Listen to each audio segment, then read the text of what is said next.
Welcome back mga ka-recap! Atin namang suriin ang isang 2012 American action thriller film na pinagbibidahan ng isa sa mga paborito kong action stars na si Jason Statham. Sa China, ang bata na si Mei na isang henyo sa matematika ay dinukot ng isang Chinese triad. Samantala sa New Jersey, si Luke Wright na dating basurero at cage fighter ay di sinasadyang manalo sa kanyang laban. Dahil dito, nalaman niya sa promoter na natalo ng $1,000,000 ang isang Russian mafia leader na si Dochesky. Dinala si Mei sa triad boss na si Han Zhao. Si Mei ay may napakahusay na memorya. Tinakot ito ni Han na papatayin ang kanyang ina kung hindi nito ipapamalas ang kakayahan. Ipinadukot siya ni Han para gawing isang human calculator upang di matrace ang mga ilegal na gawain ng triad. Pinatay naman ng Russian mafia ang asawa ni Luke dahil sa pagkatalo ng mga ito sa nakaraan niyang laban. Balak nilang ubusin ang kanyang pamilya ngunit wala silang nakita sa records ni Luke bukod sa dati itong basurero. Hindi nila pinatay si Luke ngunit ipinangakong papatayin ang sinumang lumapit o kumausap sa kanya. Dinala si Mei sa New York at nagpanggap si Quan Chang, ang naatasang leader ng mga gangster, na ama ni Mei sa tulong ng korap na pulis na si Captain Wolf. Dahil sa nangyari ay napilitan si Luke na umalis at mamuhay bilang isang homeless sa New York. Makalipas ang isang taon, saulado na ni Mei hanggang sa kaliit-liitang sentimo kung magkano ang kinikita o nalulugi sa mga negosyo sa Chinatown. Parusang kamatayan para sa mga humahawak ng negosyo ang binigay ng triad sa oras na magkamali ang sinuman sa mga ito. Minsan ay tumuloy sa homeless shelter si Luke. Naawa siya sa isang pulubi kaya't ibinigay nito ang isa pang sapatos. Pero natagpuan itong patay kinaumagahan at wala na ang sapatos na ibinigay kaya't di na muling tinanggap si Luke sa shelter. Samantala ay pasikretong ipinaalam ng babae kay Mei na namatay na ang kanyang ina sa ospital. Dumating din si Han sa New York upang ipasaulo ang set ng mga numero.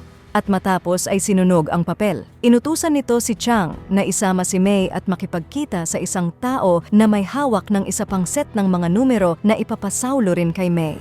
Tinambangan sila ng mga Russians. Nagdesisyon si Chang na patayin si Mei dahil ang mga numero sa utak nito ang kanilang kailangan, ngunit di iyon nangyari. At mabilis na naagaw ng mga ito si Mei. Akmang magbabayad si Luke sa tindahan nang ma-realize nito na siya ay nadukutan. Natawa na lamang ito sa kamalasang inabot at napagkamalang baliw kaya't inilabas siya ng isang pulis nang biglang makilala ito ng pulis at isinama siya ng mga ito. Mangyari ay dati rin palang pulis si Luke at dati niyang kasama sa team ang mga ito. Ginulpi si Luke dahil ipinagkanulo niya ang mga ito noon dahil sa kanilang mga ilegal na gawain. Hinamon ng mga ito si Luke na magpakamatay na lamang kaysa pagtiisan ang sakit dulot ng pagkamatay ng asawa at mga kamalasang dala ng Russian mafia. Dinala ng mga Russian si Mei sa kanilang boss na si Emil Dochesky at pilit na inaalam ang mga numero ngunit hindi iyon ibinibigay ni Mei. Nalaman iyon ni Dochesky dahil tinraidor ng babaeng ito ang mga Chinese triad. Pinatay ito ng anak ni Dochesky nang hindi makuha ang mga numero mula kay Mei. Siya namang pagdating ng mga pulis sa pamumuno ni Captain Wolf. Sa utos ni Chang ay kailangan nitong mabawi si Mei patay o buhay. Kausap din ng tusong pulis si Dochesky na nagbigay ng counter-offer, pero napansin nila na nakatakas na pala si Mei. Balak na isahan ni Wolf ang mga Chinese at Russians ngunit walang tiwala ang buwaya sa kapwa nito buwaya. Pumanig si Wolf sa mga Russians kaya't nagdeklara ng giyera ang Chinese triad. Magulo ang isip ni Luke kaya binalak nitong magpasagasa na lang sa tren. Ngunit nang magsalubong ang mga mata niya at ni Mei ay natauhan ito sa masamang binabalak. Napansin ni Luke na nasa panganib ang batang babae. Dali-dali niyang hinabol ang tren upang iligtas ang batang si Mei. Maingat na pinasok ni Luke ang tren. Nang makorner ng mga Ruso si Mei ay isa-isa silang itinumba ni Luke. Nakilala siya ng isa sa mga ito bilang taga-kolekta ng basura. Pero nagkamali sila, kailanman ay hindi siya naging taga-kolekta ng literal na basura. Tigatapon siya ng mga taong basura tulad nila. Kumaripas naman ng takbo si Mei ngunit natagpuan siya ng mga walang hiyang mga pulis. Pero mabilis din silang iniligpit ni Luke. Nagtataka man ay itinakas ni Luke si Mei habang hinahabol sila ng mga Ruso. Inutusan ni Dochesky na patayin si Luke at ganun din si Mei kung hindi nila makuhang buhay ang bata. Pumasok sila sa iskinita at itinumba ni Luke ang mga humahabol sa kanya. Di man buo ang tiwala ni Mei kay Luke ay pinili nito na sumunod sa lalaki. Ginamit ni Luke ang pera na nakuha sa mga Ruso sa tren upang makapagtago sila ni May sa isang hotel. Sinabi ni Luke na iniligtas siya ni May nang tangkain nitong magpakamatay, kaya't iniligtas niya rin ang batang babae. Kilala ni Luke ang mga Chinese triad, kaya naman tinanong niya si May kung bakit hinahanap siya ng mga ito. Inamin ni May ang tungkol sa mga numerong sinaulo niya at pinaghinalaan agad ni Luke na ang mga numerong ito ay isang code ng kombinasyon sa isang safe. Natrack ni Chang ang cellphone ni May at nalaman ang kanilang kinaroroonan. Pinwersa nito ang receptionist kung nasa ang kwarto sina Luke, kaya't nagkabarilan ang mga ito laban sa securities ng hotel na umalarma naman kina Luke at May. Mabilis na pinasulat ni Luke ang mga numero kay May at saka mabilis na tumakas palabas ng kwarto. Nakipagpalitan din ng mga putok ang mga Chinese laban sa mga pulis. Napunta sina Luke sa restaurant ng hotel kung saan nagkagulo ang mga tao ng magkabarilan. Buong tapang na hinarap ni Luke ang mga kalaban pero nadampot ni Chang si May habang pagapang itong nagtatago. Mabilis na tumakas si Luke ng pagbabarilin siya ng mga ito. Ginamit naman ng mga Chinese ang mga tao upang makalabas ng hotel. Nakatakas sina Chang bagamat madami sa mga tauhan nito ang nadali ng mga pulis. Nagulat si Wolf nang malaman na si Luke ang umagaw kay May. Ipinatawag ito ng mayor na si Tremelo at noon nalaman ni Captain Wolf na si Luke Wright ay hindi basta dating pulis kundi isang ghost at matinding assassin ng gobyerno. Ipinaalam din ni Wolf sa mayor ang tungkol kay May at iniutos na siguruhin na hindi makakalabas ng New York sina Luke at May. Kinwestiyon ni Han si May, ngunit sinabi ng batang babae na walang nakakuha ng numero mula sa kanya. Nagpanggap din si May na walang alam sa pagkamatay ng ina para mapaniwala si Han. Duda pa rin sina Han kaya tinawagan ni Chang ang kontak nila na dating partner ni Luke na isa ring assassin ng gobyerno. Nagpanggap naman si Luke na Russian upang malaman ang kinaroroonan ng anak ni Dochesky na si Vasily Dochesky. Matapos na maitumba ang mga tauhan ay dinukot nito si Vasily at tinawagan ang ama nitong si Emil Dochesky.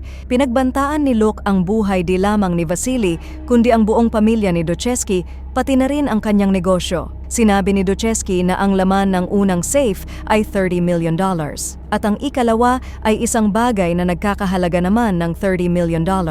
Asar na asar ang mga dating kasamahan ni Luke habang kinakain ang pinadala kay Captain Wolf. Nirecruit niya ang mga ito para samahan siya sa pagpasok sa safe at nangakong hahatiin sa kanilang anim ang $30 million. Idadag pa na magiging bayani sila sa pag-apula ng pinakamalaking gambling operation sa New York. Sinunog ni Luke ang papel na naglalaman ng code upang di siya traidorin ng mga ito. Kaya naman mabilis na naghanda ang mga kawatan na pulis. Iba talaga pag pera na ang pinag-uusapan. Pinasok nila ang gambling den ni Han Jiao sa Chinatown at pinrotektahan si Luke laban sa mga sindikato. Matinding aksyon ang naganap sa pagitan ng dalawang grupo at ang nagpaganda dito ay ang mga fast cuts technique at napakasimpleng effects lamang na ginamit tulad ng mga muzzle flashes at blood splatters. Sanay na sanay din ang mga kasama ni Luke sa giyera kaya naging thrilling talaga ang fight scenes. At muli, pinatunayan ni Jason Statham kung bakit isa siya sa mga premyadong aktor pagdating sa action films. 4 na lang silang natira nang marating ang safe. Alam ni Luke ang likaw ng bituka ng mga kasama. Ipinababa nito ang kanilang mga armas. At bago niya mabuksan ang safe ay itinumba nito ang mga kasama maliban kay Wolf na siyang pinagbukas niya ng safe.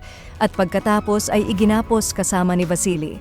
Tinawagan ni Luke ang mayor upang makausap ang tao na nasa likod ng lahat, ang dati niyang partner na assassin na si Alex Rosen na sa oras na iyon ay makikipagkita kay Chang upang makipagpalitan ng code. Nalaman ni Luke na ang laman ng isang safe ay disk na naglalaman naman ng mga pangalan at money trails ng mga sindikato at mga korap sa gobyerno. Ibebenta ito ni Alex sa Chinese Triad upang gamitin na pang-blackmail ng Triad at maprotektahan ang kanilang mga ilegal na negosyo.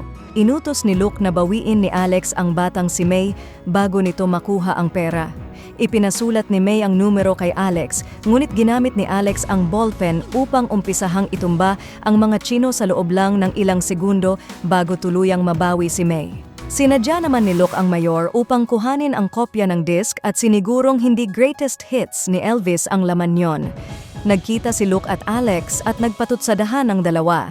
Kaya pala nag-quit si Luke at piniling magpagulpi bilang cage fighter ay upang pagbayaran ang mga ginawa nilang mga pagpatay ni Alex para sa gobyerno. Alam ni Alex na bukod sa pera ay nakuha din ni Luke ang disc, ngunit hindi sinabi ni Luke kung saan niya itinago ang mga iyon, kaya't di nito nagawang tapusin si May. Hinamon ni Luke si Alex ng one-on-one kung gusto nitong mabawi ang pera at disc. Pero sabay silang nagulat nang biglang barilin ni May si Alex sa paa bago ito tuluyang tapusin ni Luke. Bagamat inaasahan kong magkakaroon ng magandang fight scene sa pagitan ng dalawa, ay nagandahan pa rin ako sa ginawa sa eksenang ito na wala ng maraming tsetsebureche. Muli, iniligtas nila ang buhay ng isa't isa. Binigyan ni Luke si Captain Wolf ng $50,000 at ipinauwi si Vasily sa kanyang ama. Ginawa niya iyon para kay May, ngunit sinigurong di na nila muling gagambalain ang batang babae. Ibinalik naman ang natirang pera kay Han Zhao at sa sulat ni May ay sinabing sa oras na gambalain ng mga ito si Luke at May ay siguradong guguho ang mundo ni Han Zhao. Gumawa sila ng maraming kopya ng disk at itinago sa bawat bangko sa New York para sa kanilang seguridad. Nagdesisyon si Luke na manirahan sila sa Seattle at pag-aralin si May sa eskwelahan kung saan nababagay ang mga henyong tulad niya. Tinanong ni May kung sila ba ay safe at ang tanging sagot ni Luke ay one day at a time. Sa sarili kong opinyon, dalawang kahulugan ng safe ang binigyang diin sa pelikulang ito mga ka-recap.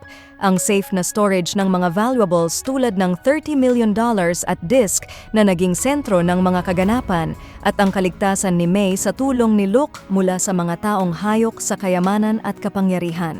Talaga naman na very entertaining ang pelikula, lalo na at ang bida ay ang idol natin na si Jason Statham, samahan pa ng mga magagaling na aktor mapabida or kontrabida man. Masasabi kong di ka madidismaya dahil punong-puno ito ng aksyon at magandang kwento. Ipinakita rito na gaano man katigas ang isang tao ay lumalambot din pagdating sa bigat ng mga problema. Minsan, kailangan natin ang tulong ng iba upang muling makabangon mula sa mga bangungot na pinagdaraanan natin sa buhay. At muli, ang sobrang pagkagahaman sa kayamanan at kapangyarihan ang magdadala sa atin sa kadiliman. Until next time, mga ka-recap.